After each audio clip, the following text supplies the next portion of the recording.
കാളക്കുട്ടിയുടെ ഇറച്ചിക്കാണെങ്കിൽ കൂടുതൽ വെളുപ്പായിരിക്കും. അതൊന്ന്. രണ്ടാമത്തെ കഴിഞ്ഞാൽ പശുവിന് ഇറച്ചിക്കാണെങ്കിൽ മഞ്ഞയായിരിക്കും.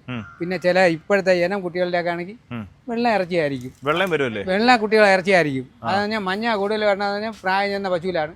കാരണം അതുപോലെ വരവ് പശുവിലും ഇറച്ചി കൃത്യമായിട്ട് കാണാൻ പറയും. ഏതെങ്കിലും ഭാഗത്ത് കച്ചാപ്പിനെ പറയാ അറിയുന്നുള്ളതാണ് ഈ പോത്തിന്റെ ഇറച്ചി പശുവിന്റെ ഇറച്ചി കണ്ടാൽ നമുക്കറിയാം. വെളിയിലുള്ള ആളാണെങ്കിൽ അവർ വരുമ്പോൾ പറയാനറിയാം. അവരെ ഒരുമാതിരി അങ്ങ് പോത്താക്കും. അവർ പറയാ ചേട്ടൻ പോത്താനെ മേടിച്ചാൽ മതി, ചേട്ടൻ പോത്തായിക്കോളാം, പക്ഷേ അവിടെ നിൽക്കുന്ന കാള ഇറച്ചിയായിരിക്കും. അതാണ് അവരുടെ നമ്പർ. അത് മലപ്പുറം കോഴിക്കോട് ഭാഷയാണ്. ചേട്ടൻ പോത്താണെങ്കിൽ മേടിച്ചാൽ. നിങ്ങൾ ഇവിടെ വന്നിട്ട് മതിച്ചെടുത്തിട്ട് നിങ്ങൾക്ക് കൊണ്ടുപോയിട്ട് അല്ല, ഇതുവരെ കുഴപ്പമൊന്നുമില്ല. ഞാൻ ഇവിടെ എല്ലായിടത്തൊക്കെ പോത്തിറച്ചി 450 രൂപ വിൽക്കുന്ന സ്ഥലമുണ്ട്. ഞാൻ 420 രൂപയ്ക്കാണ് ഇതുപോലത്തെ പോത്തുകുട്ടി മേടിച്ച് തന്നെ ഞാൻ എടുത്ത് കൊടുക്കും. എനിക്ക് ഇവിടെ ആകുമ്പോൾ വേറെ ഒരു വിശ്വാസം പറഞ്ഞാൽ ധൈര്യമായിട്ട് വണ്ടി കൂലിയില് ലാഭമുണ്ട്. ഒന്നിൻ്റെ ഒന്നുകൂടെ കണ്ടു മേടിക്കാം. പകലാണ് നമ്മൾ മേടിക്കാം. മറ്റേ കടയ്ക്കലും അഞ്ചലും ഒക്കെ പോയി നമ്മൾ മേടിക്കാം. രാത്രിയിലാണ് മേടിക്കാം. 90 കിലോ മാറ്റി മേടിച്ച് ഇവിടെ കൊണ്ടുവന്ന 70 കിലോ കാണും. ഞാൻ 100 110 കിലോ വരെ വെച്ചിട്ടുണ്ട്. 100 കിലോ എന്തായാലും വരും. എത്ര വേസ്റ്റ് കളഞ്ഞ് പറ്റിയാലും 100 കിലോയിൽ കിട്ടുന്നുണ്ട്. 100 കിലോയിൽ ഒരു കഷ്ണം കുറയില്ല. അത് ഫുൾ ഗ്യാരണ്ടി. ഒരെണ്ണം എടുക്കണമല്ലോ. ഒന്നാമത് ഇനിയിപ്പോൾ ചൂടൊക്കെ തുടങ്ങി, പിന്നെ വെള്ളത്തിനൊക്കെ ബുദ്ധിമുട്ടാണ്.